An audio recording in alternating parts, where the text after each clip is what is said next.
Hello guys, welcome ulit sa ating channel. So ngayon nandito tayo sa Jones Bridge, kung saan makikita natin yung bagong pasyalan dito.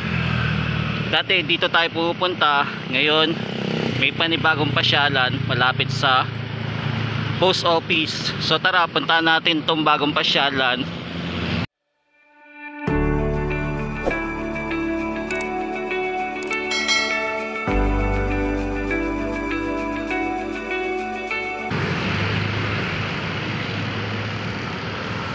Yan no, habang lumalapit tayo, nasisilayan na natin yung ganda ng esplanade dito malapit sa Philippine Post Office. Yan, lapit pa tayo para masilayan natin ng mas maganda. Grabe, ang ganda ng view. Kala mo nasa ibang bansa tayo, pero nandito lang tayo sa Manila. Yan, so dito muna tayo mag-walk tour.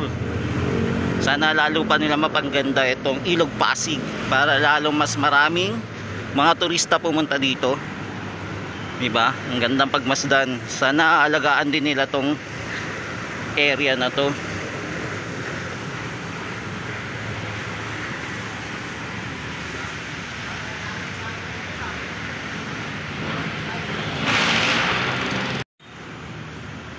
Yung esplanade na to, hindi pala fully developed.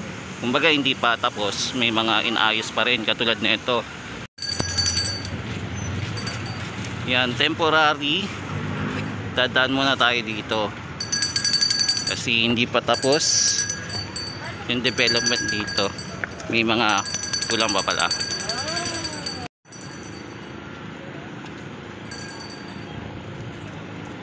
Nanalo, ganda tumambay dito.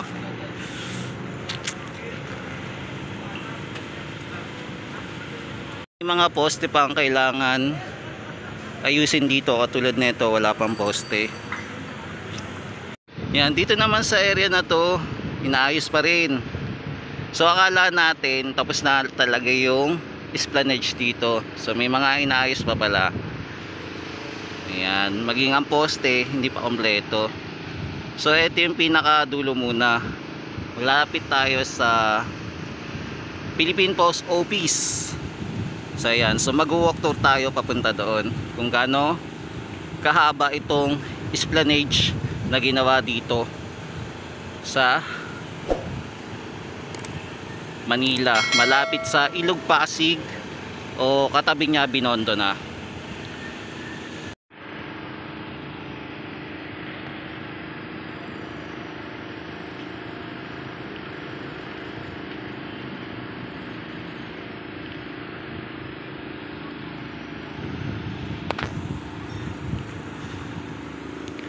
Yan, simulan na natin maglakad dito sa area.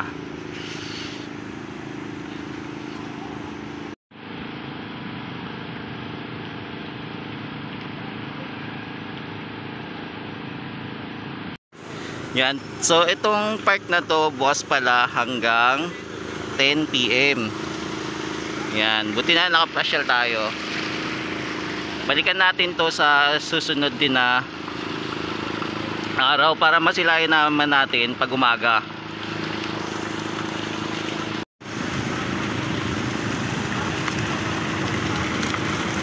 Yan, mapapansin natin may hawak siyang ilaw, parang ito yung culture ng Pilipino, yung mga sayaw.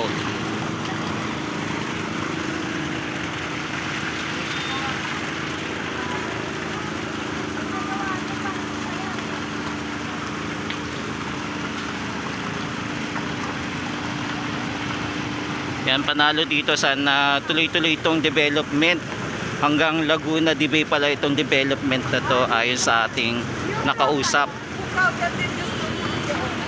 So based doon sa mga report, mga 18 billion ang kailangan para matapos itong project na to.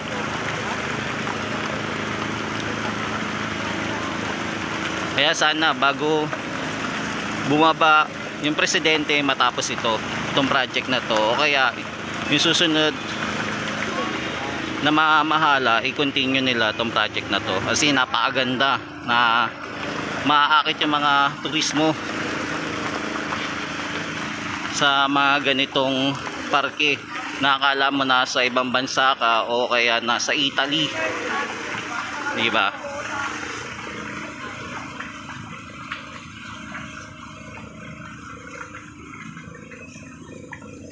Yan, panalo din to kung magkakaroon ng may mga kainan, tapos kung magkakaroon din ng mga ferry na dadaan dito, lalong lalago yung turismo, saka mapapabilis din yung transportation mula Laguna de Bay hanggang dito sa Manila Bay, di ba? Napakaganda.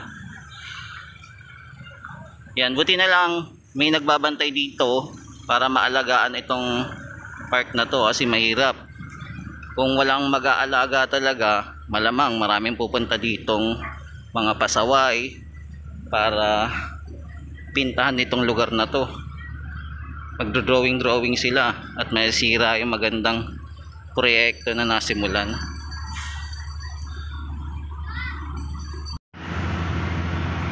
Yan, may makikita tayo dito na hagdanan papunta sa ilog kung sakali may mga bibisita dito na naka-ferry. Ayun, hindi natin alam kung lalagyan din ito ng station kasi yung station nandun sa kabila, eskolta. Yan, ito din alam ko i-develop din ito kasi nasunog itong Philippine Post Office. So puntahan din natin yan daanan kung ano na naging itsura niya matapos ang sunog. Nasaan na kaya ang Philippine Office ngayon, no? Kung nasunog yan, saan sila nag-uopisina ngayon? Ang tanong.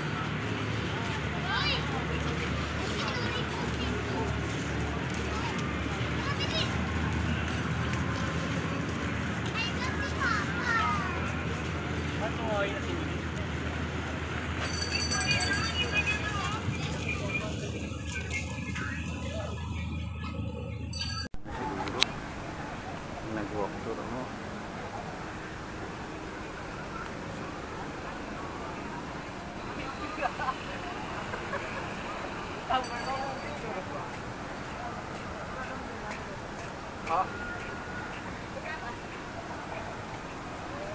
Yan, simulan na natin ng walk tour.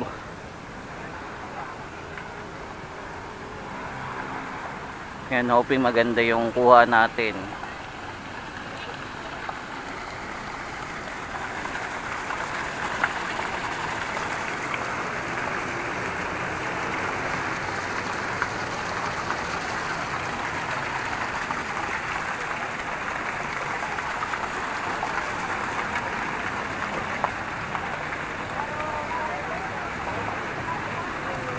Yan, so sa mga hindi pa nakakapunta dito sa area, punta na kayo para masilayan ninyo yung ganda ng Manila ngayon. Kakaiba na ang Manila,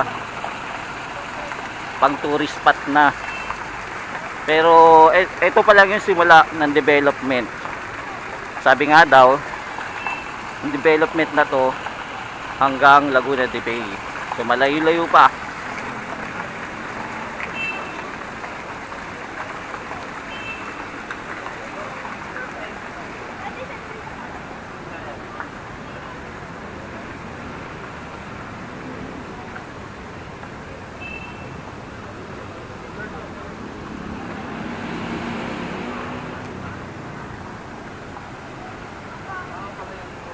Yan, daan naman tayo sa ilalim.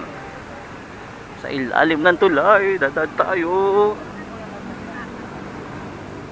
Yan, tuturo ko lang kayo dito para sa mga malalayo, taga-probinsya, taga ibang bansa pa na na darating ang time na uwi kayo. Yan, punta kayo dito. Yan na.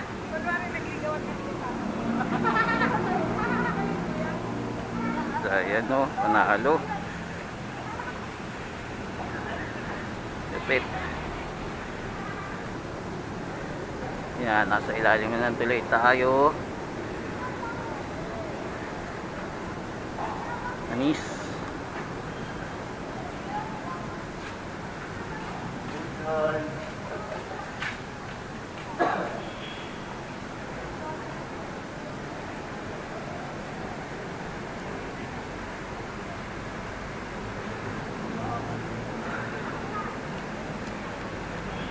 Para sa'yo.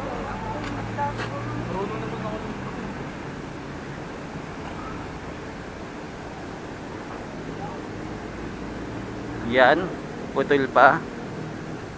So, hindi pa complete itong area na to. Marami pang gagawin. So, dito muna na ako putol. Biko tayo, boy. Oo, sayang ang gala natin. Ano? Yan, marami pang ayusin pala dito. Hindi pa fully finish. At least meron ng kahit paano maiksi na nagawa.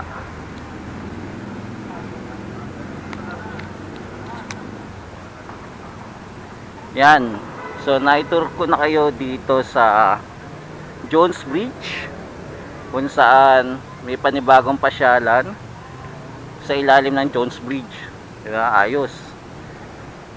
Kaya kung may time kayo dito, pwede kayong pumunta ng umaga o kaya gabi. So, ang open nito hanggang 10 PM lang. Kaya punta kayo na maaga. Pasyalan nyo itong makulay na Jones Bridge. At saka itong bagong gawang Esplanade. Nakakala mo nasa ibang bansa ka. So, maraming salamat guys. Hanggang sa muli. Ito nga pala si JR Doria TV. Yan. Panibagong vlog ulit para sa panibagong pasyalan dito sa Maynila. Maraming salamat po. Hanggang sa muli. Mahalin natin ang Pilipinas. Thank you po.